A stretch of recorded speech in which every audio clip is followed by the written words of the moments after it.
Good morning student. Vidya Bharati public senior secondary school के YouTube channel पर आपका स्वागत है। और आज का वीडियो है आपके लिए जो कंपोस्ट बनाने की विधि में आप लोग इंदौर विधि देखा है, उसके बाद में है बेंगलोर विधि। देखिए बेटा, अपन ऑर्गेनिक फार्मिंग के बारे में बात कर रहे हैं, जैविक खेती के बारे में बात कर रहे हैं। इसकी परिभाषा आपने देखी है, इंपॉर्टेंस देखा इसका। इसके बाद में देखना बेटा, ये जितने भी कार्बनिक खादें हैं उसका आपने वर्गीकरण देखा है, जीवांश खाद का वर्गीकरण देखा है या खाद का वर्गीकरण देखा है आपने, या गोबर की खाद कह सकते हैं आप। उसके बाद में आपने जो गोबर की खाद बनाने की विधि देखी है, जो प्रचलित विधि है, वर्तमान विधि है, इनके बारे में आपने अध्ययन किया। इसके बाद में देखना बेटा, आप लोग नेटिव विधि जो कंपोस्ट हैं कि पूर्ण रूप से सड़ा हुआ कार्बनिक पदार्थ क्या कहलाता है? कंपोस्ट कहलाता है। तो ये पूर्ण रूप से आप लोगों को पता है कि ऐसे बहुत सारे सूक्ष्म जीव हैं जो वायवीय अवस्थित अवस्था में ये पदार्थों का किण्वन कर देते हैं और वो पूरी तरह से एक कंपोस्ट में बदल देते हैं। तो देखिए यहाँ पर आपने जो इंदौर विधि है कंपोस्ट बनाने की, उसके बारे में आपने पढ़ लिया है। इसके बाद में अपना जो टॉपिक है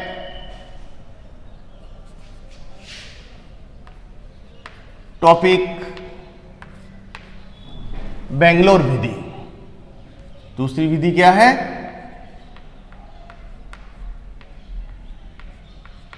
बेंगलोर विधि। अपन बोर्ड सिलेबस के अनुसार चल रहे हैं, एक भी बिंदु यहां नहीं छोड़ा जा रहा है। आप लोग इसको ध्यान से देखिए। ये नहीं कि आपने एक वीडियो छोड़ दिया और आपने देखा नहीं, तो ये गलत बात है बेटा।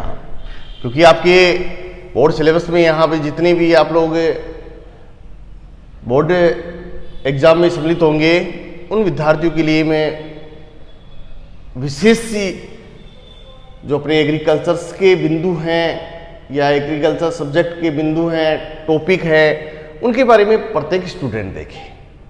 ये नहीं कि आपने आज देख लिया कल नहीं देखा, ऐसा नहीं हो। क्योंकि ये विधियां हैं, एक बार आप लोग सीख गए तो फिर भूलेंगे नहीं आप लोग। बेंगलोर विधि, अब ये देखना बेटा, इसका नाम बेंगलोर क्यों रखा गया है? क्योंकि इस विधि को विकसित करने वाला था C.N. आचार्य। किसने किया था? C.N. आचार्य। ये कई बार जेट में पूछा गया है कि बेंगलोर विधि को किसने खोजा, तो आपका उत्तर होना चाहिए C.N. आचार्य। अक्षर को ध्यान से सुने, अभी मैं लिखूंगा अभी, लेकिन एक बार आप लोग सुने कि ये विधि क्या है। बहुत ही शॉर्ट है, इसको मैं आपको बता रहा हूं। अगर आप लोग इसको सुनते हैं तो आप लोगों को जल्दी याद होगा। तो देखिए बेटा, इस विधि का आविष्कार C.N. आचार्य ने किया था और ये कहाँ किया था? बेंगलोर में किया था। इसलिए इस विधि का नाम क्या निकाल दिया? बेंगलोर विधि। यहां तक पॉइंट क्लियर, ठीक है ना? अगर आपसे कोई पूछता है कि बेंगलोर विधि किसने विकसित की या इसका आविष्कार किसने किया, इसको किसी रूप में पूछ सकते हैं बेटा, तो आप लोगों को उत्तर आना चाहिए, ठीक है ना? तो आप लोग देख लिए होंगे कि इस विधि का आविष्कार किसने किया? किसने किया? C.N. आचार्य ने किया, ठीक है बेटा।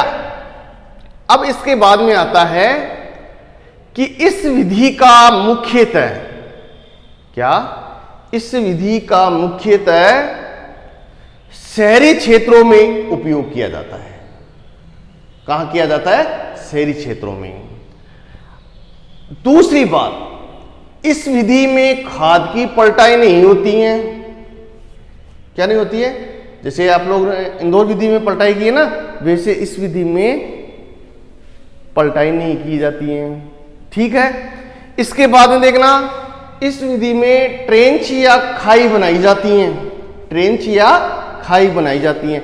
आप ट्रेंच कह दो या नाली कह दो या खाई कह दो, ठीक है ना, या आप लोग अन्य नाम से अपने ग्रामीण क्षेत्रों में बोलते हैं, उस नाम से भी जानते हैं, लेकिन यहाँ पर एग्रीकल्चर भाषा में आप लोगों को बताया जा रहा है यहाँ खाई खोदना या ट्रेंच बनाना। ठीक है, अब देखना बेटा, इन ट्रेंचों में या इन नालियों में या नहरों में या खाइयों में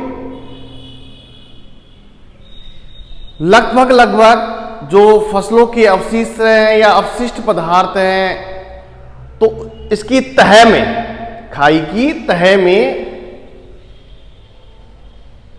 2 इंच मोटी या इससे अधिक आप लोग 5-6 इंच तक ले सकते हैं, मोटी तह बिछा दी जाती है। उसके बाद में इस विधि के अंदर मानव विस्तार का उपयोग किया जाता है। इस विधि में मानव विस्तार का उपयोग किया जाता है, जिसकी परत 2 इंच मोटी लगाई जाती है। जिसकी परत 2 इंच मोटी लगाई जाती है।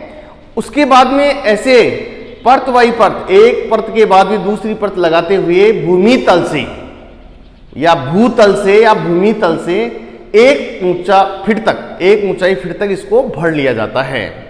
ठीक है ना बेटा, 1 फीट ऊंचाई तक, कहां से जहां तक अपना गड्ढा नाली बना रखी है उससे 1 फुट ऊंचा इसको भर लिया जाता है।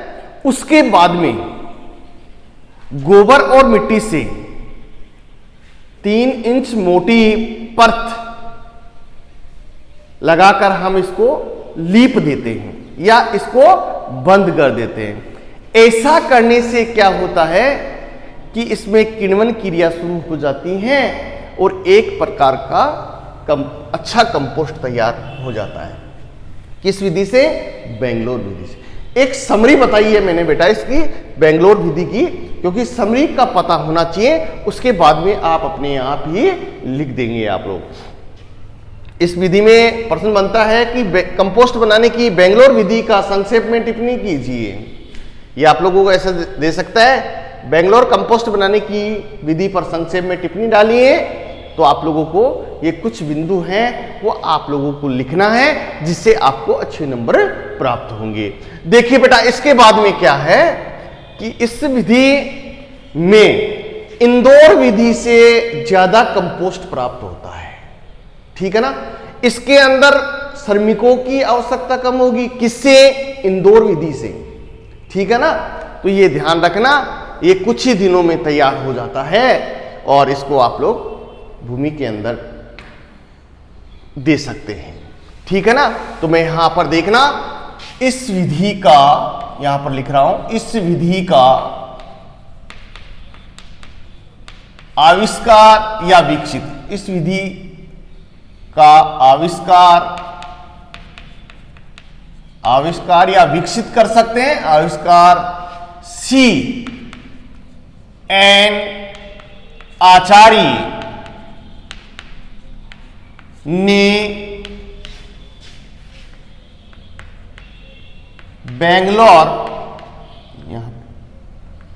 बेंगलोर में किया। इस कारण इस विधि को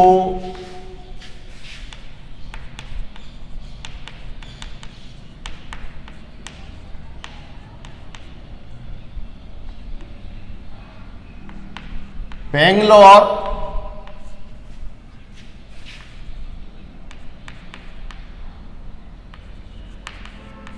विधि कहते हैं। ठीक है, ये लो बेटा, इसको जैसे भी आप लोग घुमाना चाहिए वैसे घुमा सकते हैं कि इस कारण इस विधि को बेंगलोर विधि कहते हैं। ठीक है, इसके बाद में देखना बेटा, इस विधि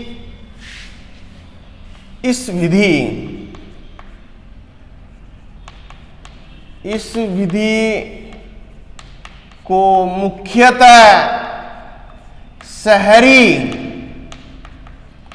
क्षेत्रों, इस विधि को मुख्यतः शहरी क्षेत्रों में उपयोग में लाया जाता है, लाया जाता है। ठीक है ना। इसके बाद में शॉर्ट में ही लिख रहा हूं यहां पर। इसके बाद देखना, इस विधि को मुख्यतः शहरी क्षेत्रों में उपयोग में लाया जाता है। इस विधि से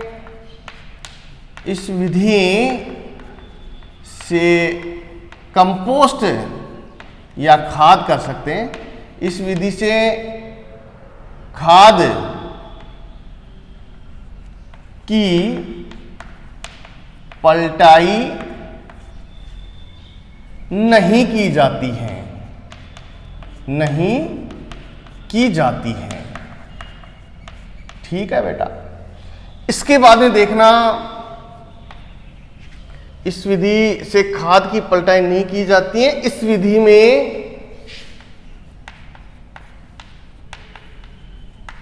में ट्रेंच या खाई खोदी जाती है या बनाई जाती है।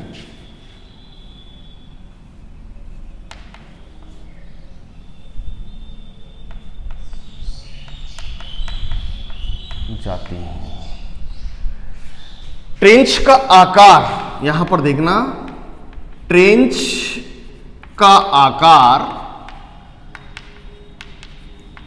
जनसंख्या, शहरी क्षेत्रों की जनसंख्या पर निर्भर, ट्रेंच का आकार शहरी क्षेत्रों की जनसंख्या पर निर्भर करता है। ये देखिए बेटा, अब यहां पर मैंने आपको इतनी बातें यहां बताई है कि इस विधि का आविष्कार CN आचार्य ने किया है। इसको अच्छी प्रकार से देखना बेटा, यहां पर बिंदु भी हैं और ये न है, CN आचार्य। ठीक है, ये देखिए आप लोग, CN आचार्य हैं। ठीक है, ये है, इसको अच्छी प्रकार देख लेना, क्योंकि कुछ बिंदु ऐसे होते हैं जो आपकी समझ नहीं पाते हैं। ये आचार्य ने बेंगलोर में किया। ठीक है, इस कारण इस विधि को बेंगलोर विधि कहते हैं या बेंगलोर कंपोस्ट कहते हैं। ठीक है, इस विधि को मुख्यतः शहरी क्षेत्रों में उपयोग में लाया जाता है या इसका प्रयोग शहरी क्षेत्रों में ही किया जाता है। इस विधि से खाद की पलटाई नहीं की जाती है। यदि इस विधि से खाद बनाया जा रहा है तो पलटाई करने की आवश्यकता नहीं है। इस विधि में ट्रेंच या खाई खोदी जाती है या बनाई जाती है। ट्रेंच का आकार शहरी क्षेत्रों की जनसंख्या पर निर्भर करता है। अब इसके बाद में आप लोगों को याद कर रखना है कि ट्रेंच की जो नाली है, यदि विधि पूछ रहे हैं तो विधि के अंदर क्या मतलब खाई को भरना या खाई भरने की विधि। तो मैंने आपको बताया है कि खाई जनसंख्या के आधार पर, जो शहरी क्षेत्रों की जनसंख्या उसके आधार पर खाई बना ली जाती है। उसके बाद में जो अपशिष्ट होते हैं उसकी मोटी परत बिछा दी जाती है नीचे। उसके बाद में मानवस्था 2 इंच मोटी परत बिछाकर एक परत के ऊपर दूसरी परत लगाकर भूतल से 1 फीट ऊंचा भर लिया जाता है। उसके बाद में मिट्टी और गोबर से लीप दिया जाता है। इस विधि में जो कंपोस्ट बनता है वो बहुत ही अच्छे प्रकार का कंपोस्ट तैयार होता है। ठीक है बेटा, इस विधि में अब क्या लिखेंगे, इस विधि में इंदौर विधि से कम श्रमिकों की आवश्यकता होती है और उससे कम समय भी लगता है। ये ध्यान रखना आप लोग। और उससे बढ़िया कंपोस्ट बनता है और उससे ज्यादा कंपोस्ट प्राप्त होता है, ये ध्यान रखिए। ठीक है ना बेटा, तो यहां पर ये विधि कंप्लीट होती है। ठीक है, इसके बाद में आगे है तीसरी विधि है अपनी नेडेप। ये तीसरी विधि देखना, नेडेप कंपोस्ट। नेडेप कंपोस्ट,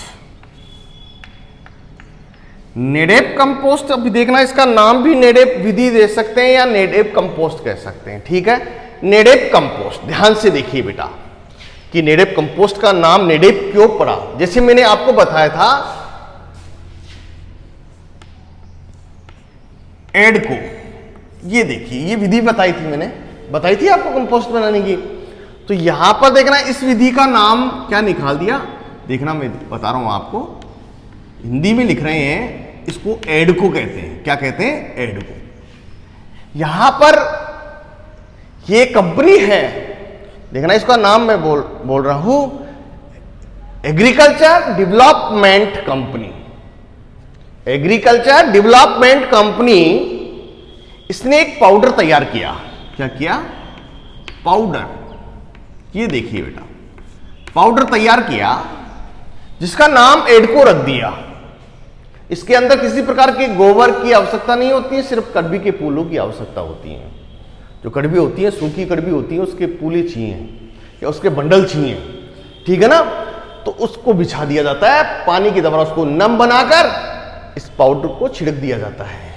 कुछ समय बाद में इसमें बैक्टीरिया उत्पन्न होकर इसको किण्वन कर देते हैं, इसका विच्छेदन कर देते हैं, किसका? कड़वी का, और कंपोस्ट में बदल देते हैं। इसलिए इसका नाम क्या दे दिया? एडको विधि।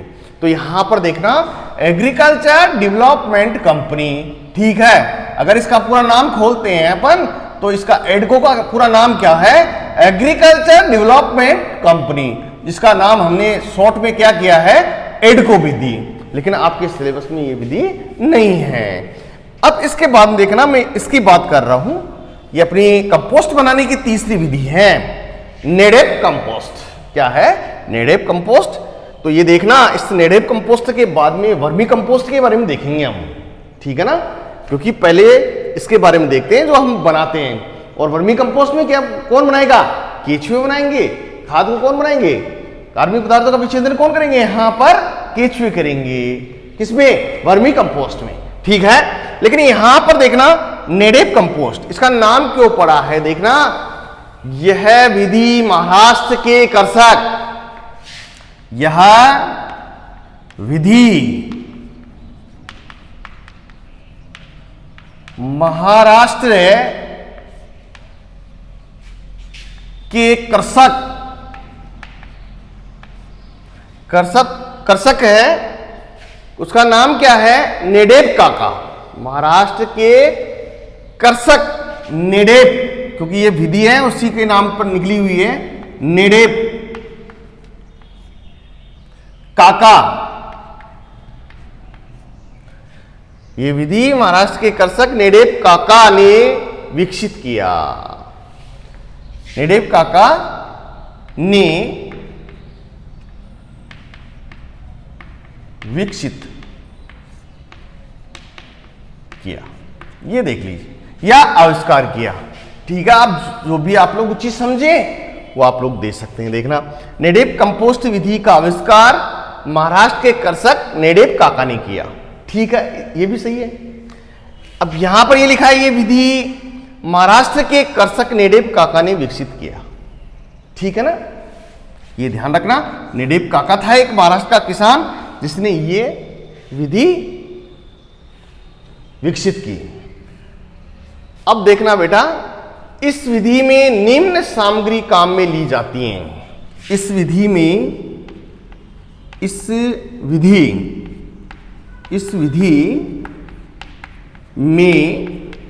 निम्न सामग्री काम में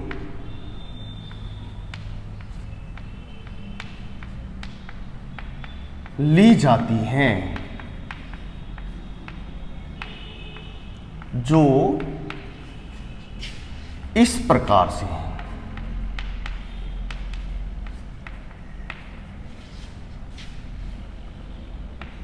ठीक है, देखो बेटा, कौन कौन सी सामग्री काम में ली जाती हैं वो आप लोगों को पता होना चाहिए। ठीक है ना। कंपोस्ट की विधि विकसित करने का तो हमने नाम दे दिया कि कौन था, नेडेवका का। और बेंगलोर विधि का किसने किया था, CN आचार्य ने।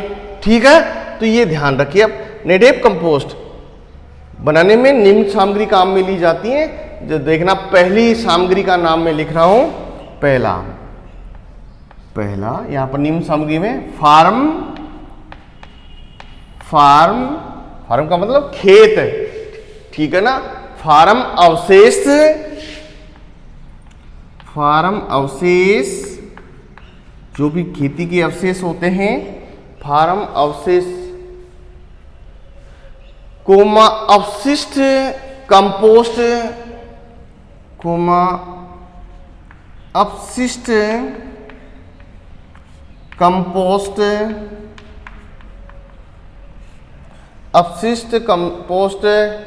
बनाने के लिए आवश्यक सामग्री, बनाने के लिए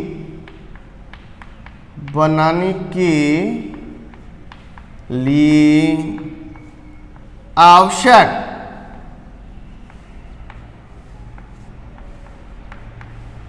सामग्री।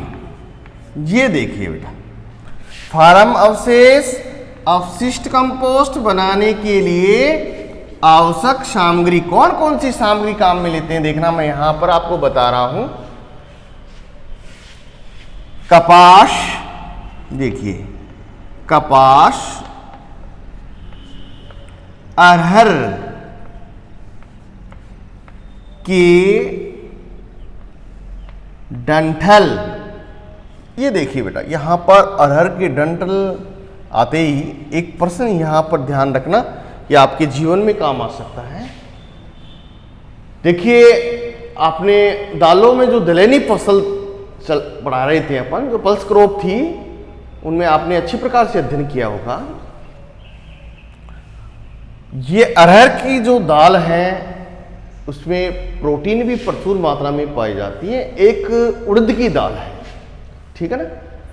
तो ये देखिए, अरहर की जो दाल है वो बहुत लंबे समय तक पकती है, लगभग ये 13-14 महीने में पककर तैयार हो जाती है।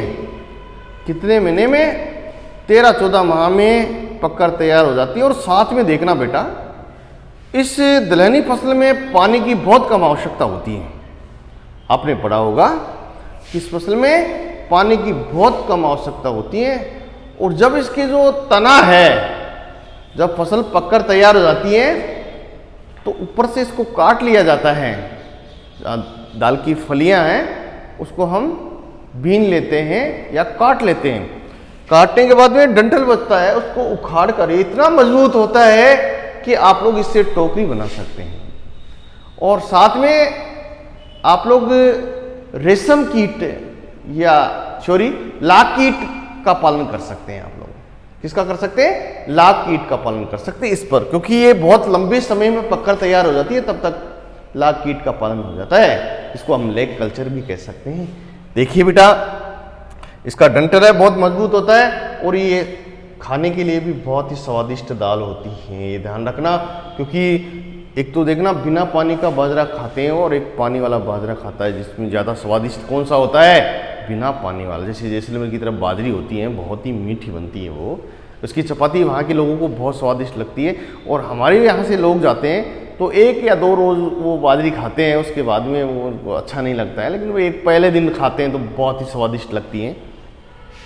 तो इसी प्रकार से ये भी बिना पानी की फसल है, इतने पानी की आवश्यकता नहीं होती है।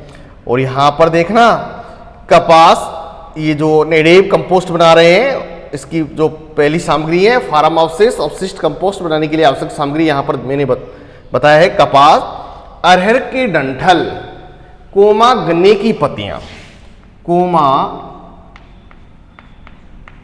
गन्ने की पत्तियां कितनी बेटा, ये आप लोगों को पता होना चाहिए कि कितनी रखनी है अपने। कपास, अरहर, डंठल और गन्ने की पत्तियां 1400 से 1500 किलोग्राम। देखना, 1400 से 1500 किलोग्राम ये रखनी है। ये फार्म अवशिष्ट के अंतर्गत आ रहा है। कपास, अरहर के डंठल, आप कपास के डंठल भी ले सकते हैं, यहाँ पर डंठल भी बताया है। कपास, ये नहीं कपास कोई डाल रहे हैं, कपास इतनी महंगी कपास कौन बनाएगा, लेकिन यहाँ पर इसका जो डंठल वगैरह है वो नेटिव कंपोस्ट बनाकर तैयार किया जाता है। कपास, अरहर के डंठल, गन्ने की पत्तियां, कितनी 1400 से 1500 किलोग्राम। और इसके बाद में देखना पशुओं का गोबर या पशुओं की गोबर कितनी लेनी है। देखना यहां पर दूसरी विधि है या सॉरी पॉइंट है, पशुओं की गोबर। ये देखिए बेटा, पशुओं की गोबर कितनी लेनी है इसमें, हाँ सामग्री में कितनी लेनी है, तो 90 से 100 किलोग्राम। कितना? 90 से 100 किलोग्राम लेना है, 90 से 100 किलोग्राम। देखना इसको मैं कॉस्ट लिख रहा हूं, लगभग हो गया ये 10 टोकरी के लगभग की। तो यहां पर आप लोग कर सकते हैं 8 से 10 टोकरी, ठीक है। ये 90 से 100 किलोग्राम गोबर हो जाएगा। अगर आप लोग अंदाज करना चाहते हैं तो 8 से 10 टोकरी ले सकते हैं आप, ठीक है। इसके बाद में देखना बेटा, यहां पर तीसरा क्या डालेंगे आप लोग, तीसरा क्या डालेंगे आप, यहां पर देखना मैं यहां लिख रहा हूं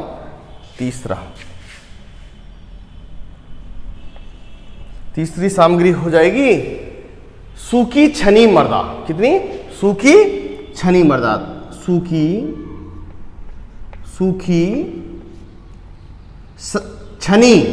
छनी हुई होनी चाहिए मृदा, सूखी छनी मृदा। तो लगभग ये होनी चाहिए 1750 किलोग्राम, 1750 किलोग्राम। ये देखिए 1750 किलोग्राम, लगभग 120 टोकरी। ये देखिए बेटा, सही है ना, लगभग 120 टोकरी होनी चाहिए, जिससे क्या कितना हो जाएगा 1750 किलोग्राम। आई बात समझ में। इसके बाद में देखना बेटा, चौथा पॉइंट देखेंगे आप लोग। चौथा पॉइंट है अपना, यहां पर लिख रहा हूं मैं, पानी मौसम के अनुसार, पानी मौसम अनुसार, ये कर लीजिए यहां पर मौसम अनुसार, ठीक है। तो आप लोग देखना बेटा, यहां पर पानी की मात्रा कितनी लेंगे, 1500 से 2000 लीटर पानी। क्योंकि ये कब लेंगे आप लोग, ये शुष्क मौसम होगा, शुष्क मौसम के अंदर आप लोग 1500 से 2000 लीटर लेंगे। लेकिन जब वर्षा का मौसम हो तब पानी की आवश्यकता बहुत ही कम होती है, ठीक है बेटा। इसके बाद में देखना बेटा, आपने ये जो नेटिव कंपोस्ट की आवश्यक सामग्री है उसके बारे में देख लिया है। यहां पर एक बार और देख लीजिए, फार्म अवशेष अपशिष्ट कंपोस्ट बनाने के लिए आवश्यक सामग्री, यहां पर कपास, अरहर के डंठल, गन्ने की पत्तियां 1400 से 1500 किलोग्राम लेनी है। और यहां पर दूसरा बिंदु देखिए, पशुओं की गोबर 90 से 100 किलोग्राम। मीन्स अपन अंदाज से अगर डालते हैं तो 8 से 10 टोकरी उपयोग में ले सकते हैं। और यहां तीसरा देखना, सूखी छनी मृदा, ये 1750 किलोग्राम लेनी है और ये लगभग हो गई 120 टोकरी के लगभग हो गई होगी। इसके बाद में देखना बेटा, इस विधि में गोबर, ये पशुओं के गोबर का कम उपयोग किया जाता है। इस विधि में, ये देखना, इस विधि में कौन सी में, नेटिव विधि में, इस विधि में पशुओं का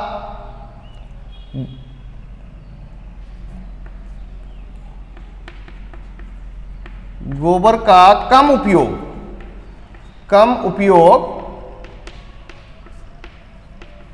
किया जाता है।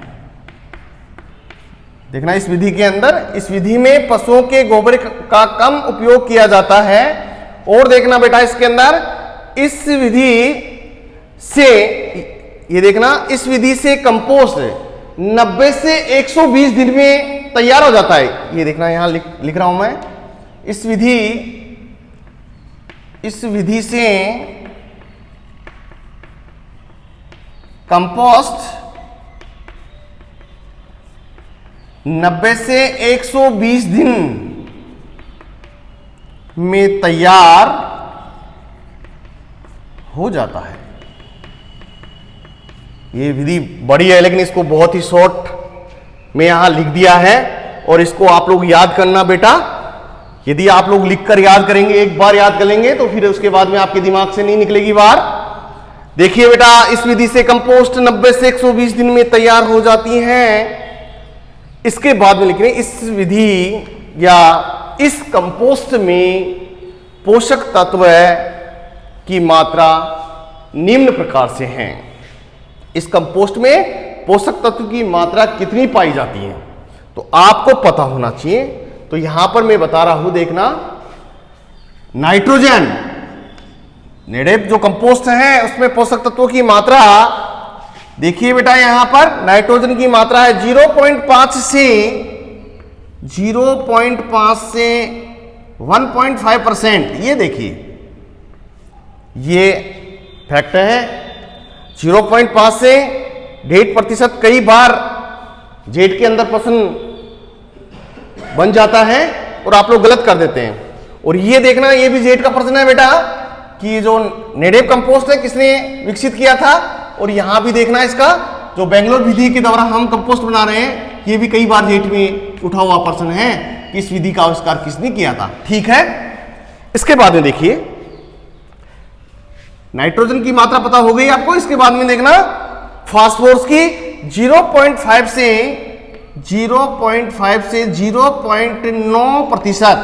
और इसके बाद में पोटेशियम देखिए कितना, 1.2 से 1.4% पोटेशियम उपस्थित होता है। अब देखिए बेटा, आपने नेडेप कंपोस्ट की विधि के बारे में अच्छी प्रकार से समझ लिया है। इसके बाद में ये इसको बनाने की विधि है वो आपको हम कल बताएंगे। इससे पहले एक बार आप लोग देख लीजिए कि इस विधि से कंपोस्ट तैयार कर रहे हैं तो इसके अंदर पोषक तत्वों की मात्रा कितनी होती है।